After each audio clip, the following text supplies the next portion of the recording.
तेज friends समस्त नमस्कार आशा करूँ समस्ते बहुत भल थे। तो बर्तमान ये नोटिस आमर आसी Jharsuguda district Odisha police home guard रे जो भाई और भौणी मैंने फॉर्म अप्लाई करते तो अनेक दिन धरी रिटन एग्जाम को अपेक्षा थे। तो बर्तमान तांकर फाइनाली नोटिस आसी जाइए रिटन एग्जाम तो ये लिखाई विज्ञापन पत्र संख्या 51 गृहरखी तारीख 24/2/2025 अनुजाए यह जणाई दि जाउछि जे झारसुगुड़ा जिले में खाली थिबा समुदाय 62 गोटी गृहरखी पदवी। तो आपणकर से कौच कौन आम झारसुगुड़ा डिस्ट्रिक्ट रे आपणकर वैकेंसी आपणकर टोटाल वैकेंसी आसीथिला प्रथमे 62टी वैकेंसी आसीथिला। तो एथिरे आपणकर 40टी वैकेंसी एथिरे ऐड होईची। तो 40टी वैकेंसी एथिरे मिसिकी टोटाल आमर वैकेंसी आमर झारसुगुड़ा डिस्ट्रिक्ट रे होईगला 102टी वैकेंसी आपणकर हेईगला। तो एथिरे आपण कौन लिखाई ना एथिरे लिखाई गृहलक्ष्मी पदवी निमंते एक लिखित परीक्षा आसंता तारीख 8/7/2025 रिखरे संकेत दर्शन आरक्षी कार्यालय पड़िया झारसुगुड़ा ठारे रिजर्व पुलिस ग्राउंड झारसुगुड़ा अनुष्ठित हेबो। तो आपणकर से कहूँ कौन ना झारसुगुड़ा डिस्ट्रिक्ट रे आपणकर जे रिटन एग्जाम टी हबो होमगार्ड रे आसंता 8 तारीख रे रिटन एग्जाम टी हबो। एथिरे कोठारे आपन को जीवा पड़िबो ना रिजर्व पुलिस ग्राउंड थारे आपन को जीवा पड़िबो।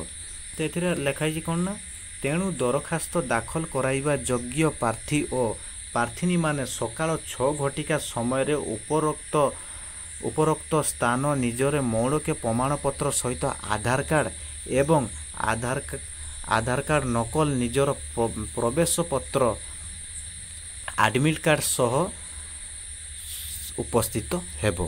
तो से कहूँ कौन आपणकर जे आसंता 8 तारीख दिन जे आपणकर रिटन एग्जाम टी हबो तो सकाळ आमर 6टा पूर्वर आपन को पहुँचवा पड़ो ना कौटी पहुँचवा पड़ो ना रिजर्व पुलिस ग्राउंड थारे आपन को पहुँचवा पड़ो। तो ये साथी आपणकर एडमिट कार्ड टी धरिकी जीवे आधार कार्ड नकल कि आधार कार्ड आपणकर ओरिजिनल टी एथिरे साथी आपन जे जार धरिकी जीवे। तो ये आम लिखाई कौन ना एडमिट कार्ड निजर थाना कार्यालय ठारू निजर परिचय पत्र देखाई संग्रह करिवे। तो तारीख 30/6/2025 रिख ठारू तारीख 5/7/2025 रिख पर्यंत उक्त प्रवेश पत्र थाना कार्यालय उपलब्ध हेबो।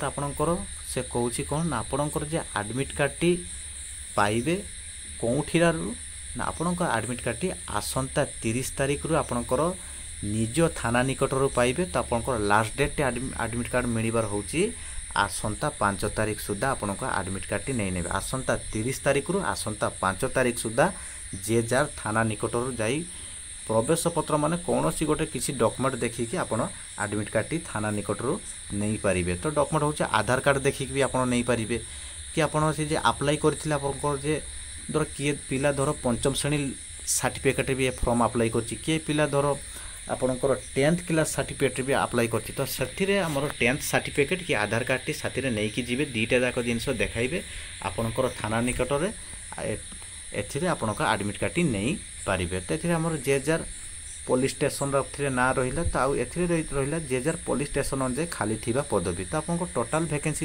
तो अछि 102टी वैकेंसी ना एथिरे आपणकर झारसुगुड़ा रे आपणकर रहिला पुलिस स्टेशन रे रहिला थाना रे रहिला 6टी पोस्ट एथिरे खाली अछि। तो एथिरे हमर सदर थाना रे 16टी पोस्ट एथिरे खाली अछि।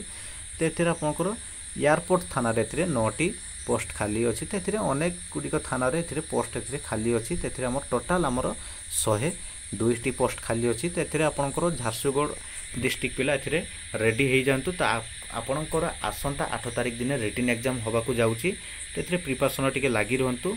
तो एथिरे वीडियोटी को जो मन को भल लगी वीडियोटी को लाइक करेंगे चैनल टी को सब्सक्राइब करके रखिथे। तो आगु को मैं जॉब रिलेटिव नुआ नुआ वीडियो मुझे नहीं आसबि।